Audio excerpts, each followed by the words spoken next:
నమస్తే, welcome to citizen news. ముఖ్యమంత్రి ఒక మాట మాట్లాడితే మంత్రులు ఎమ్మెల్యేలు మరో మాట మాట్లాడుతున్నారా? వీళ్ళు ప్రభుత్వాన్ని నడుపుతున్నారా, సర్కస్ నడుపుతున్నారా? ఫైర్ అయిన BRS MLA Jagadish Reddy. Komatireddy Venkatreddy mike ముందు RRR రోడ్డు వెంటనే పూర్తి చేస్తామని అంటాడు. బాధితులు వెళ్తే అది ఇప్పట్లో అవ్వదు, వెళ్ళిపోండి అని అంటాడు.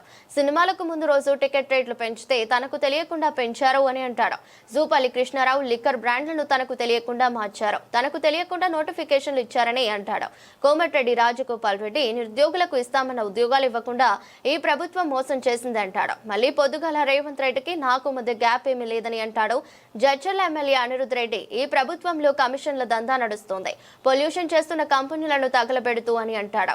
ఎల్లారెడ్డి కాంగ్రెస్ ఎమ్మెల్యే మదన్ మోహన్ రావు నా నియోజకవర్గంలో వరదలు వచ్చాయి, మా ప్రభుత్వం పట్టించుకోవడం లేదని ప్రపంచ బ్యాంకుకు లేఖ రాశాడు. ప్రపంచ బ్యాంకు కేంద్రం అనుమతి లేకుంటే రాష్ట్ర ప్రభుత్వానికి అప్పు ఇవ్వదు, ఆయన తన నియోజకవర్గానికి అప్పు ఇవ్వాలని లేఖ రాశాడు. చొప్పదండి కాంగ్రెస్ ఎమ్మెల్యే మేడిపల్లి సత్యం అసలు రిజర్వేషన్లు సరిగ్గా చేయలేదని చీఫ్ సెక్రటరీకి లేఖ రాశాడు. అసలు ఈ ప్రభుత్వంలో ఏం నడుస్తోంది? మాజీ మంత్రి ఎమ్మెల్యే జగదీష్ రెడ్డి. ఒక మంత్రి ఒక మాట, పోలిక లేదు, పొంతన లేదు. శాసనసభలో అదే పద్ధతుల్లో, బయట మాట్లాడినా అదే పద్ధతుల్లో. కోమటిరెడ్డి వెంకరెడ్డి పాపం మేము రింగ్ రోడ్ పూర్తి చేసినా గడ్కరీ నాకు దోస్తు, చిన్నప్పటి దోస్తు అని చెప్పేసి కోతలు కోసిండు.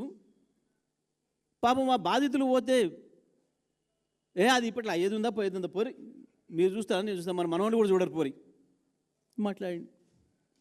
కోతలేమి ఇట్లా మీడియా ముందట, మైక్ పక్కన పోతే గట్లా. ఇంకేంటిది నిన్న ధరలు పెంచిన సంగతి నాకు తెలియదు, సిగ్గనిపించాలి కదా మంత్రి చెప్పుకోవడానికి బయటికి. ఒకవేళ తెలియకుండానే చేసిన ముఖ్యమంత్రి చేసినా ఎవడన్నా నాకు తెలిసే చేసిండా అడిగి చేసినా చెప్పుకోవాలి. దానికంటే ముందు రోజే ప్రకటించారు తెలంగాణలో ధరలు ప్రకటించమని, తెల్లారే పెరిగినాయి. మళ్ళీ ఇవ్వాలి నిన్న అయిన స్టేట్మెంటు నాకు తెలియకుండా పెంచారు, మళ్ళీ పెరగనియను. అసలు మాటకు చేతకు పొంతన లేకుంటుండ్రు. జూపల్లి కృష్ణారావు ఆయన మంత్రి, బ్రాండ్లు ఎందుకు మార్చిర్రు నాకు తెలియకుండా మార్చిర్రు, లిక్కర్ బ్రాండ్లు నాకు తెలియకుండా మార్చిండ్రు, నోటిఫికేషన్లు నాకు తెలియకుండా ఇచ్చిండ్రు. తమిళనాడు కాడి నుంచి వెళ్ళి ప్రాణహిత వచ్చి ఇక్కడ కలిసేటప్పటికి నీళ్ళే కొత్తగా చేరవు.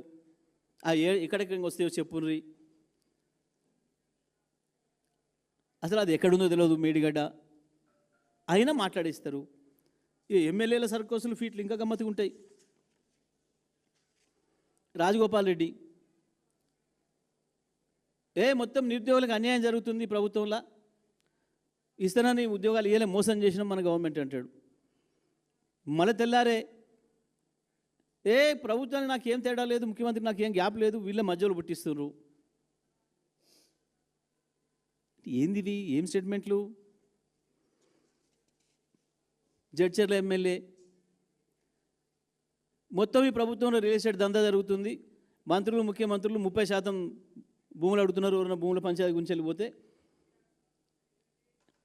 నా దగ్గర ఇండస్ట్రీలను కూలగొడతా, నేను తగలబెడతా. ఒక ఎమ్మెల్యే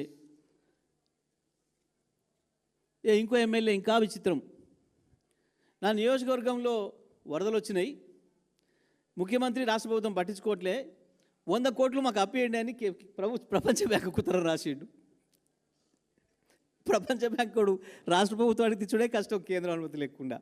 ఒక ఎమ్మెల్యేకు ఆయన నియోజకవర్గంలో వరదలు వచ్చినాయి కాబట్టి ఈడ ముఖ్యమంత్రి లేడు, మంత్రివర్గం లేదు,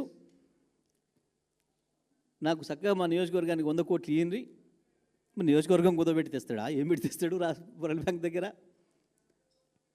ఒక్కొక్క ఎమ్మెల్యే ఎంత అద్భుతంగా.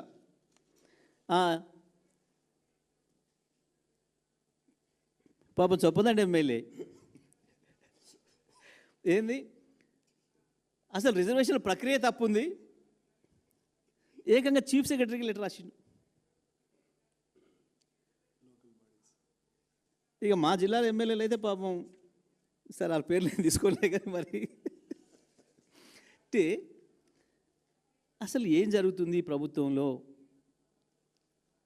సరే వీళ్ళ సర్కస్ ఫీట్లు చూసి,